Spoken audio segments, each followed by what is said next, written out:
All right, welcome back, everybody. So this is obviously the percentage of buyers that are looking online is huge. It's all of them. Yeah, it's really it's like 90%. So it's 9 out of 10 people, which means that you have to make your listings, number one, stand out, but number two, make sure that you're driving that traffic to there for the benefit of your sellers, and obviously more eyes means more opportunities to potentially sell it. Yeah, plus residual leads in general. Yeah, plus you can grow your business and plus. Yeah, you know, and it's a good point that you said that, because residual leads, people go to that website, your website, and they look at that listing, and then they start saying, you know what, this one won't fit, but they inquire on other properties in your listing, and if you have that IDX feed, you can search a plethora of listings. So we got how many ideas? I didn't know if I counted them. We have quite a few, so we're going to bang through as much of these as we can, yeah. 13. We have 13. 13 ways to drive online traffic to your listings. Let's do it. Number one is listing alerts. And this is something that you guys should be doing off of your own website. Don't create listing alerts that drive traffic back to websites that are not your own if you don't have to. But for any clients that you currently have, make sure that they're set up. For any past clients you have, set them up on community alerts.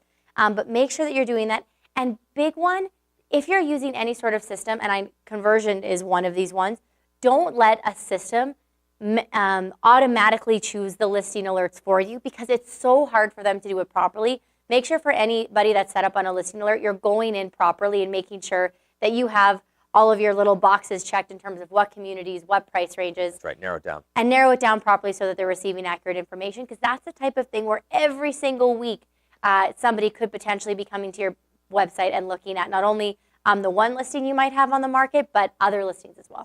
And just to clarify that really quick, listing alerts, it's like when you guys set up clients in Matrix to get emails about new listings. This is the same idea where, you know, on your back end of your website, you can set somebody up on conversion, or if you have another system, that's fine. But set somebody up to drive the traffic back to your site, not back to Matrix, not back to the client portal. Make sure when they get listing matches, it brings them back to your site, because all the great capture tools, the information tools are all there. Yeah. Good one. Awesome. Our next one, Facebook posts. Now, I am not someone to say, oh yeah, post your listing up on Facebook. People will love it. In fact, quite the opposite. If you don't have a compelling way to position that listing, if you're not making that listing look interesting, you have to pick out a couple things about the listing that set it apart and make it where people might actually want to take a look at it. So really say, what's that one thing about that listing? So make it super interesting. Yep. Maybe it's the location, maybe something in the property, where to post this up. If there is community pages, post it in that community page. Join up with that group, obviously. Post it in there, but with an interesting spin, not just check out my new listing at 123 Harvest Hills Road, Boulevard, whatever it is. It's like, make sure that it's something interesting. It's like, here's a list of 2 lake properties that are available right now in Lake Bonavista, whatever it happens to be. Also, your own personal page. I recommend doing a weekly feature or something where you say, hey guys, it's Wicked Listing Wednesday, and every Wednesday you post up your new listings with interesting spin. That way you're not doing it every single week. You also do the same thing with your buyers. Also within niche groups. So if there's a dog lovers group or a runners group and you're a member of it, post it up in there, because if your listing is near a running path or just steps away from the Fish Creek running paths, lots of runners might be interested in that. Yeah. And there's thousands of runners in Calgary. So again, just make sure it's interesting. Also, if you want to talk about your Facebook post, consider using Facebook Live to actually describe your post. But if on Facebook Live, it's the only time you'll hear me say this, make sure your video is longer than 5 minutes. And people say, what? Why is that? To be online, Facebook slowly starts to generate traffic, and then it peaks. It takes a few minutes for all the traffic to get there. So make sure, again, you're talking about that interesting piece. And the last thing about this is, what link do you share? Well, on your website, have a squeeze page. We're going to talk about that a lot. But have a squeeze page that you create, which is a unique link, taking people directly to that listing. And once you learn to do that, this is just the URL at the top. You can also create it using conversion, but any website can do this that has access to squeeze page concepts. You take that URL and you're directing people not to your website, but directly to that listing page. One more comment on this. I know that there's a lot of people watching right now that might not have a listing. And you're thinking, well, I don't have a listing, but I still would really like to drive traffic to my website. What should I do? Yeah. Promote someone else's listing. Like if there's a house that you see that's really cool or in your community or you love a kitchen, you guys are looking at properties all of the time. If you find something that you love and think is awesome, post that. You got it. You're allowed to do that. And the rules around there, is you're allowed to do CIR realtors listings. It's best practice to notify the realtor that you're going to be doing it. Just as a courtesy, you cannot do other people's listings, though. You can do it through your IDX feed, but it's best practice to stick with CIR ones. Yeah. We have about 1,200 of them out there, so just there are quite a few. Pick yours. Pick one. But most people are going to be pretty darn happy that you're advertising their listing because they want to get the thing sold. That's right. Yeah. So ultimately, that's a decent thing, and our realtors are great and pretty collaborative. Instagram. I love Instagram for posts because there's a lot of tools to make them look kind of classy or a bit hipster, whatever really suits the house. But between the filters and the little apps that you can do overlays and the text comes on, or you can have like a little sunburst coming in. There's a lot of great ways to make it look like you've had a graphic designer create something when really you haven't, which I love. The other two things about Instagram that are great is you can hashtag things on Instagram. So you could go hashtag Hamptons, hashtag Evanston, hashtag Willow Park. And anybody who is involved in those specific community groups on Instagram will be able to see that. So it gives you an opportunity to have a much larger audience than potentially Facebook, where it's just your Facebook friends that'll see it. Hashtagging on Instagram opens your post up to a much larger audience. One thing you can't do on Instagram is they don't let you have clickable links. That's right. So that is the one thing that you have to play around with a little bit. Some people will just write, visit here to see. But another thing that a lot of people will do is check out the link in my bio, and that'll be specifically for that, because you are allowed to have a hyperlink in your personal bio for your Instagram page. And also, live stories are cool on Instagram. Those are the ones that have people who have just posted something on your top bar, and those get, God, I don't remember the number, so I'm not going to make it up, but a heck of a lot more traffic and views than the actual posts. So if you're able to take a photo or do a little bit of a quick video on that, again, lots of opportunity for whatever it is you're doing to get seen. Cool. Awesome. Another way to promote your listings, obviously, is using YouTube. If you are creating any kind of video content, and especially regarding teaser videos or promo videos for your listings, not just picture slideshows, not a big fan of those, but anything you post up, make sure you have a branded YouTube page, taking time to optimize your YouTube page and making sure that you have a channel. When I say YouTube page, I'm talking about your channel page. There's lots of stuff you can do on there that's going to continue to drive traffic back to your website because of the information you can put on there. And that just becomes And we're going to have a meeting on that. Yeah, we're going to actually talk about that specifically. Yeah. We got a couple realtors that I'm going to get permission from them to brag about them a little bit. They're doing some great stuff, not with like listing videos, but great promo videos on YouTube. Awesome. So Midday Evans, hitting you up. You're doing an awesome job. Keep it up. Your kid's adorable. That's that. Also, optimize realtor.ca posts. This is really the hub of everything. Every piece of information you put onto realtor.ca is what people are going to see. So here's the key parts. Professional photos. Get it done. Matterport. If you're not doing 3D virtual tours right now, the public is starting to see that. They think it's so sexy. Now, I'm not going to say whether or not it sells the home, but make sure, again, the house is definitely pristine get someone when you to do click it. on the link that the home is. That's exactly it. Yeah. It makes it attractive. People like it. The For house, sure. the caveat on that, the house has to be pristine, but you can order Matterport 3D tours now through Krebs. They offer it. Proper location. Oh my gosh. Yeah, we were a bit surprised on this one yesterday, hey? People are listing stuff in the middle of the ocean or in Europe or in Vancouver that is located in Sundance, in Calgary, because they're not actually located. With the amount of search that are happening via map search, if you haven't actually clicked on the correct location, that's a huge problem. And the last one I'll talk about with optimizing realtor.ca, because this is going to translate to everywhere, is quit using post and pricing for $4.99. $4.99.9, $5.99.9. If you look at realtor.ca or your website, when you pick the ranges, it says, would you like from 500, what's the minimum price? 500 even, or 550 as the high part. So unless someone knows that they should have 475, but people say, I'll spend anywhere up from 500 to 550, you put that. If you're priced at 499, you miss it. I did that exact search in Calgary, 500 to 550. There was like 146 listings wherever there was. And then I put 475 to 500 and counted the ones that were 498 or higher, and like 24 listings were missed. Yeah.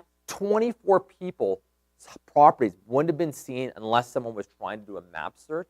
So quit with the whole $4.99 thing. You're actually, the way that people are searching, they're missing it. And other realtors who clients say, hey, I want anywhere from 500 to 550, and you're setting up searches in Matrix, and you even put $4.99 to 550, even the realtor's not setting up the proper searches. Because if someone's willing to pay 500, would they buy a house that's $498? Of course they would. It's the same price. So make sure you guys get that pricing. Discuss online about that. I know 1,000 of you feel differently, but can I ask you one question? Yeah. And I probably should know the answer to this, so I don't. If I should know this, don't judge me.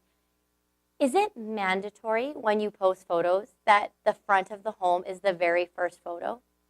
I think so. I'm not entirely sure right now. I believe it is. It is, yeah, and I've just got confirmation on that. It is, and I'm almost positive it is. That now it is. So that's so sad. We did. We have on our CIR Instagram page. I did some testing previously, a year plus ago, and anytime we posted a photo of the front of the house versus trying to drive traffic to an MLS number by a photo of the kitchen or a photo of, no one gives a crap about the front of the house. Like, it's just one of those photos that nobody. But I guess for real, obviously for realtor.ca you have to. But it's if you're consistency of look of the yeah. But if you're doing any sort of, Facebook, Instagram, any of that stuff where you can pick a photo, unless the outside looks like the Palace of Versailles, do not post a photo of the outside, because trust me, I've done so much testing on this, and a good interior shot will drive way more traffic and get way more clicks, because an interior photo speaks lifestyle and an exterior photo doesn't. Oh gosh, So it doesn't just even a bit be of a photo note. of the house. You could show a photo of the view, a photo of the landscape, a photo of the running path that it's on. That's going to drive people to go there, because people don't buy houses. They buy the lifestyle associated with the house. Yeah. So good. I'm glad you said that. But on realtor.ca, obviously, the first photo has to be the front of the house. Just to build on this one more thing, if you look at the stats of what people do after they search property, 74% of the time after someone views a property online, they do not call the realtor, they do not email the realtor, they do not visit the realtor's website, they drive by the property. So they go and they drive by. If there's an open house, perfect. But you guys really want to start utilizing these text message codes, where you can set up custom text codes. You can do this through conversion. It's part of it's included in the features. You can have it where, 123 Harvest Hills, text 123 Harvest Hills to this phone number, and it will send them all the listing information, driving people back to your site. They see the code on there, the QR code, whatever it is, but really the text message code, and it drives them back. I'm not a fan of QR codes. I don't even have an app anymore on my phone to even look at QR codes, and I'm a tech-savvy person. But the text message is super easy. I was out walking our dog yesterday, and there is a home for sale. We live in Maple Ridge. There's a home for sale in Maple Ridge on the dog walking route, and they had a text message code, and I wanted to know how much the house was worth. And as I was walking, I was just like, do. And I found out. It sounds simple, but I was like, that was pretty darn cool. Yeah. It's probably the easiest way to do it. Yeah. Continue on. Okay. Next one is unique URLs on signage and offline marketing. This is one of those things where if you can buy a domain name, or you can just set up a unique there's so many different ways to do this without spending a ton of money. Oh, gosh, yeah. Yeah, set up a URL, or set up, a different, even if you have like a WordPress page or some sort of a blog where you can have different blog posts. Sometimes that's easier than actually buying a new domain name if you just want to link to different pages. Because if you do that, then suddenly you have a way to drive all of this traffic to one specific listing. There's the other stuff that you can do where almost like the text code, very similar, just different ways that you can put something on something. So it could be on signage, it could be on, so I've actually seen one realtor create, it was for a very high-end home, but create a specific set of business cards that just had the URL just for that house on it. Yeah. And they would hand those out as being like, hi, and their information was on one side, and then the listings information was on the other. So there's just different ways to do it. If your website I don't even know where to start. This is such a rabbit hole. So here's an easy way to think about it. Your website right now, let's say you're using conversion or something else for lack of a better. Yeah. My website domain name is lindseysmith.crrealty.ca. Okay. I set up a squeeze page or a link to my direct listings. Now it's lindseysmith.crrealty.ca/123-Harvest Hills- this long URL. And that already exists. So you copy that URL, you buy a domain from GoDaddy, you forward that URL to this. So I own 123harvesthills.com or harvesthillsgolfcoursehome.com, whatever it is. and then that URL forwards to that specific property page on my website. Yeah. So then on all my feature sheets, all my postcards, everything that I do, I'm not going to promote lindseysmith.alberta.crrealty.ca / whatever, this long URL. I'm going to promote 123harvesthills.com, and everything goes back to my website. Drive traffic back. Don't forget about offline marketing. It's so critical. Awesome. Next one is Facebook ads. I like Facebook ads because, in my opinion, they're one of the cheapest ways to advertise. I also really like the geo-targeting aspect to it. You can't get ridiculously specific, but you can get pretty specific. You can do it by postal code. I just learned yesterday. I didn't think that you could actually, we're never used to be able to get that specific, so that's new and pretty cool. But if you have a home that you want to market to people who live in a specific area, you're able to do that on Facebook, and you can pay for impressions or you can pay per clicks. Pay-per-clicks is going to be a bit more expensive, but you know that you're only paying for something because somebody specifically clicked your listing, which is pretty cool. One of the unique ways that you can do some Facebook marketing for listings too is we once had a brainstorming session saying, okay, first-time home buyers are typically living in which communities? These communities have very high turnover rates because a lot of first-time home buyers don't want to live there after 5 years, and they're looking to move somewhere else. So if you have that step-up home, where you think somebody from this community who probably doesn't want to live there anymore is moving to, you can start marketing that step up home to a community like, a New Brighton is one of those where a lot of first-time family move into, but then they want to move a little bit inner city. So what are the next areas a little bit more inner city than New Brighton that people might be moving into? Yeah. So you can do a lot of stuff like that as well. Do things like squeeze pages for Facebook for sure. We already talked a little bit about like that, but anything that can take people to a specific listing versus just your website. If somebody just lands on your website, you're not really giving them a lot of direction for what to do. Squeeze pages put them specifically where there's an actionable item, which is great. And also for anything that's Facebook ads, and this is for Google ads as well, which I'm going to talk about next, make sure you have compelling headlines, not just visit 123 Hamptons Drive Road. Nobody cares. Do something lifestyle oriented or do something that talks about an immaculate feature in the home, or if there was a huge price reduction or anything of the sort, make sure that you're doing something compelling. For Google ads, keywords is going to be really important in that compelling headline because Google is going to be picking up specific search terms that you're listing when you set up the ad that way. Yeah, sorry. Yeah, just that's okay. Google ads, obviously you can have it where only people who are in Calgary see the Google ads. Of course. And instead of getting geo-targeted, you just geo-target through the search term, which is nice because then you can say, okay, Hamptons homes for sale can be a search term that you offer, or bank view investment properties, whatever you end up doing, and that automatically filters out those niche searches. Absolutely. Not going to lie, that's really expensive in Calgary. So if any of you are going to go and try and do this, you might be looking at per click costs of upwards of $10 or $15 if you're doing Northwest homes for sale in Calgary. They're not that high. They're more like $2 and No, some of those are really expensive. I just tried to set it up. Okay, cool. Well, look into all the numbers. I didn't think they were that high. I thought they were like $3 or something. No, some of them. Well, and what I was going to say is that if you can try and focus on long tail keyword searches, that's going to be a lot cheaper. So something like condos for sale in the Hamptons is going to be a lot cheaper than Hamptons homes for sale. Yeah. So there's just some really neat, there's some unique ways to try and get your costs down, but Google has a lot of strategies for that. Cool. Paid Kijiji ads. Some people still write off Kijiji, but there's a lot of people who are looking for homes for sale by owners. They're using Kijiji as a platform, and make sure you do that. If you guys are looking for rentals or anything else, use Kijiji, but you need to pay for it because Kijiji is such a big mess of properties and everything else, so pay for it. And again, you can tackle keywords that way. So get on Kijiji. And you would be shocked how many people use Kijiji. We're stopping, but the last 2 job postings that CIR did, we had more applications and better applications through Kijiji than the actual job. CalgaryJobShop.ca or Monster. Blows my mind. Yeah, it's unbelievable. Yeah, so people are really on that, so it's a good tool. And we just want to, cast a huge net here. Because the other thing is that people inquire, and maybe they're not looking for that listing, but they click on another listing on your website. Yeah. Is that okay? Yeah, I think so. Yeah, and it also puts your name out to a lot of people. Oh my gosh, there's so many subsidiary benefits of totally. Next one is email newsletter. Any of you that are doing your own newsletters, it's really cool that if you wanted to have like a little listing feature that you put in once a month, For anybody using our preferred client update right now, that's the $4 a month one. We send you an HTML version, plus we send you a PDF. If you wanted to include 1 or 2 or 3 of your listings in the HTML version of the newsletter, that's something that you can just add to the top or add to the bottom. Yep. Be like, we have this really cool listing. I want to showcase this for you. Again, something compelling about it. But that's an easy way to just suddenly have a featured listing in something you already have. The next one we're going to talk about is affiliate marketing, really, really quickly.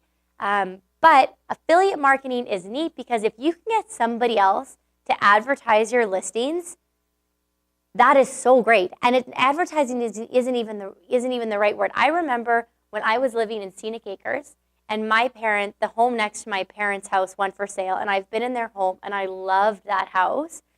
I posted that on my Facebook page being like, this home next to my parents' house is for sale. It's so great.